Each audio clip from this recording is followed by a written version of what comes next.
Two buses of schoolgirls are driving down a highway through the woods. Everyone engages in cheerful conversations while a loner named Mitsuko writes a poem.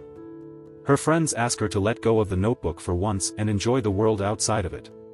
Mitsuko bends down to pick up her pen when a gust of wind attacks the school buses and slices through them, bisecting everyone else on board. When Mitsuko looks up, the bus has no roof and her friends are missing the upper halves of their bodies. Moments later, a second gust of wind attacks but Mitsuko ducks just in time to avoid being killed like her friends. When the bus stops, she gets off and runs down the highway through the upper halves of the people who died. A group of 4 girls is walking in front of her. She pushes one of them to the ground, saving her life as the other girls suffer the same fate. But only a moment later, the girl dies trying to save a bunch of cyclers. Being left alone again, Mitsuko runs as far as she can and reaches a river. Several dead bodies of schoolgirls have been washed up to the bank. She cleans her face and changes into a clean uniform before wandering around the highway again. After hours and hours of walking aimlessly, she reaches an all-girls school. Strangely enough, the uniform she changed into matches the uniform of the school. The girls seem to recognize her. Mitsuko doesn't ask them anything or tell them about the mass killing that happened earlier. She is too stunned to react. Suddenly, her girlfriend Aki approaches her. They have not seen each other for some time but Aki claims that they have always been going to the same school. When a gust of wind hits them, Mitsuko panics and falls to the ground but the wind does no harm this time. Aki picks her up and walks her to the school. Mitsuko is beyond confused but she rationalizes the events of the morning as a lucid dream. She believes Aki when she says that they have always gone to this particular school. When alone in a classroom, Mitsuko tells Aki about the wind that killed all of her school friends and starts to hyperventilate. To help her, Aki brings her to the window, showing her that the wind is absolutely safe. Mitsuko reaches her hand out and calms down after feeling it. The couple smiles at each other thinking of the absurdity of the situation. Aki assumes that Mitsuko has some case of amnesia but laughs it off. Following that, the couple meets their group of friends and decides to skip class for the day. The 4 of them run to the woods while laughing and playing around. Mitsuko's mental state is the complete opposite of what it was a few hours ago. She forgets everything about her past life, dismissing it as a dream. The group stops to catch a breath on reaching a river's bank. Aki and Mitsuko look at each other and fall deeper in love. Mitsuko then tells the other girls about her dream. One of them thinks that she must have entered a parallel universe sometime this morning but the others assume she is only bluffing. Then, they notice a mattress on the ground nearby and use the pillow to fight playfully. As the feathers fly all around, the girls look at each other in admiration. Mitsuko notices a lesbian couple standing nearby, watching them with a smile. The mattress and pillows must have belonged to them but they disappear before Mitsuko can inquire. A girl comments that if they want their reality to change, they must do something unexpected and out of the ordinary. She follows by flashing her underwear to them as the girls laugh. Her words seem to be of high importance to Mitsuko as she thinks about them deeply. A while later, the girls return to the school. Mitsuko and Aki are in the classroom when Mitsuko notices a pillow on the floor. As she picks it up, the teacher starts firing at them with a machine gun. Everyone, including Aki, is killed in the incident except for Mitsuko. The teacher says this is the punishment for them skipping classes. She is about to kill Mitsuko as well but the 2 of her other friends come to her rescue and help her escape. They are also killed in the process but before dying, the girl from earlier tells Mitsuko to go wild if the situation calls for it. Mitsuko and the remaining girls run outside the school while still being fired at by the teachers. Most of them die but somehow, 5 of the girls make it outside. Suddenly, the deadly gust of wind kills the others, leaving Mitsuko alone yet again. Before dying, the girls tell Mitsuko that it is all up to her now. While being followed by the wind, Mitsuko runs for several minutes before reaching a town with people. A crowd of people is walking down the street but she pushes them aside and continues running. She only stops on reaching a police station and meeting a lady officer. The officer initially thinks Mitsuko is a maniac because she refuses to speak and only points in a direction. But suddenly, the cop calls her Keiko. When Mitsuko looks into a mirror she is shocked to see that she has turned into an entirely different person. The cop turns out to be Keiko's friend Tomoko who is excited about Keiko's wedding happening in a few hours. Keiko, who was a different person only seconds ago, is confused out of her mind. She cannot think straight and allows Tomoko to do whatever she wants.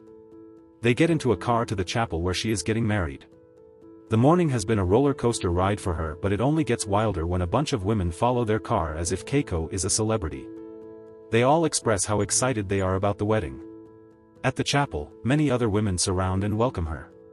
On reaching the changing room, she is shocked to see Aki getting ready for the wedding. She can almost not believe her eyes as her mind goes blank. She tries asking her what is going on, but Aki secretly whispers to her to keep quiet for a while. She also promises to explain everything later, revealing that she knows something that Keiko doesn't. Following that, Keiko is dressed up in a wedding gown as the girls gush about how handsome the bridegroom is. Keiko suddenly realizes that she cannot marry a man when she is in love with Aki. Aki notices her panicking and makes the other girls leave the room for some privacy. When they are alone, she calls Keiko by her real name and urges her to do as told. Keiko still doesn't know what is going on, but she trusts Aki enough to do what she says. After she gets ready, a group of girls comes inside the room to invite her to the chapel. Aki attacks them and kills them all to teach Keiko how to fight. Before sending her to the aisle, she hands Keiko a broken glass to attack anyone who makes her feel uncomfortable. Keiko walks down the aisle with the glass instead of flowers. The guests, who are all girls, clap and cheer for her. On the other end of the aisle is an upright coffin that consists of her groom. Suddenly, the guests start making inappropriate gestures and taking their clothes off. They mock Keiko and push her to the coffin. When it opens, it is revealed that her future husband is a disgusting creature with a pig's head and a man's body. The crowd forces her to kiss him, but instead, Keiko uses the glass to stab him. In a fit of rage, she also kills some of the girls around her. Aki comes in at the right time to save her, but they are stopped by a duo of teachers from the previous school. They fight the duo and manage to run outside the church. Aki gets busy distracting the teachers while Keiko continues running until she is stopped by a girl in a tracksuit. The girl calls her Izumi and invites her to the marathon. Keiko gets a look at her face in a mirror and is surprised to see that she has yet again transformed into someone else. She is now Izumi, a star marathon runner who everyone is fond of. A massive crowd cheers for her as she runs alongside her friends. Her friends reveal that she has always been a good runner ever since middle school. Izumi has no clue what they are talking about, but by now, she doesn't even want to know the answers. Soon, she starts to enjoy herself and sees that her friends from school are running alongside her. But then, the pig groom and the teachers start to chase her behind. The girls ask Izumi to be brave because she is the only one who can escape this world. Izumi runs faster than ever and eventually reaches a cave. A schoolgirl finds her and brings her to a group of several girls like her who stand creepily with their hair covering their faces. The girl then tries to kill Izumi, claiming that if she doesn't die, everyone else will. Aki arrives just in time to save her girlfriend. She then asks Izumi to repeat the words, "I am Mitsuko." When Izumi does as told, she returns to her original form as Mitsuko. As the last step to escape this world, Mitsuko has to pull on two strings coming out through Aki's wrist that will cut her in half. She doesn't want to hurt the person she loves the most, but Aki forces her to pull on the strings. As a result, she is sliced in half and Mitsuko enters the real world. She ends up in a restaurant where the first male characters in the movie are seen. On walking further in, she sees a bunch of perverted men looking at a poster of her, Izumi, and Keiko. It turns out that she is in a lewd city called Men's World, filled with only men who enjoy a violent 3D survival video game called Tag. The only controllable characters in the game are Mitsuko, Izumi, and Keiko, all three of them being her. A man recognizes Mitsuko and tells her that she is in the future.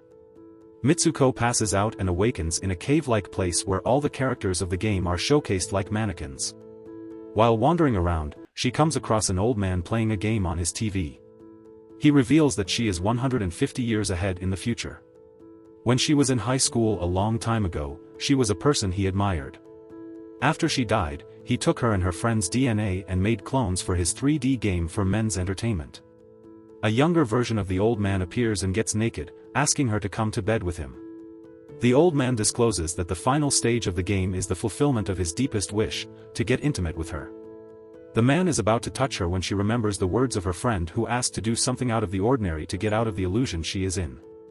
Mitsuko takes the advice and attacks the man, screaming at him to stop playing with girls like toys.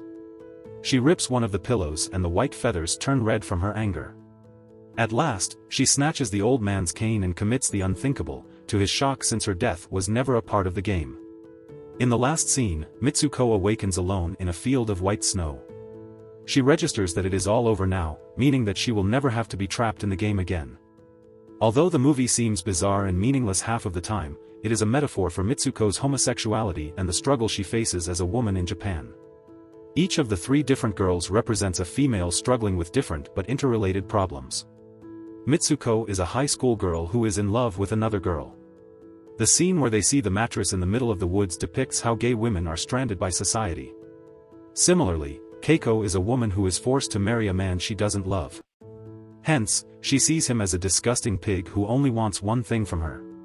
Then, there is Izumi, a talented and determined girl. But she is running from the pig, denoting some sort of male presence is getting in her way to success. In the end, the old man making the girls a character in his game clearly depicts how society is dominated by men who take advantage of women and their problems. Mitsuko frees herself from the bondage only at her death.